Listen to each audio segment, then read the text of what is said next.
কষ্ট হলো যে আমরা নতুন কিছু পাই নাই।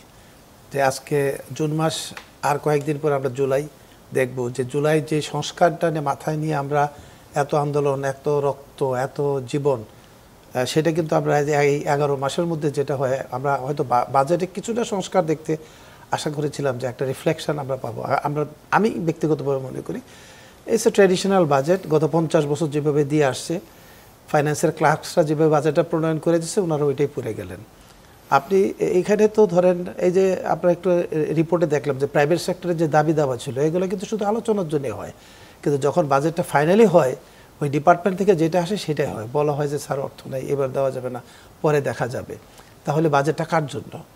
It's by the public, for public, এবং পাবলিকরা এসব করে। তাহলে প্রাইভেট সেক্টর যারা এত বড় কন্ট্রিবিউট করতেছে ইকোনমিতে, সে আমি এগ্রিকালচারে যদি আসি, দেখেন সরকারকে বলবে যে agriculture dominate by the private, 80 to 90% private sector কাজ করে। কিন্তু বাজেটে যেই যতটি টাকা, 36,000 কোটি টাকা রাখা হয়েছে, তা সবটাই দেখবেন যে আপনার সরকারি ব্যয়, সরকারি রিসার্চের জন্য, সরকারি এক্সটেনশন সার্ভিসের জন্য, সরকারি এডিবিতে যতগুলো প্রকল্প আছে সবকটা সরকারের জন্য। তাহলে প্রাইভেট সেক্টর যারা 80% কন্ট্রিবিউট করছে ইকোনমিতে for the development of agriculture, তাদের অবস্থানটা কোথায় বা তাদের মতামতটা কোথায়? আমি মনে করি যে এই বাজেট প্রণয়নের যে প্র্যাকটিসটা, এখানে একটা গতানুগত সংস্কার হওয়া উচিত। এই পর্যাবাদ দেওয়া, let the private sector prepare a budget for the public, তাহলে আমরা বুঝতাম যে আজকে ডিবেটটা কী হয়।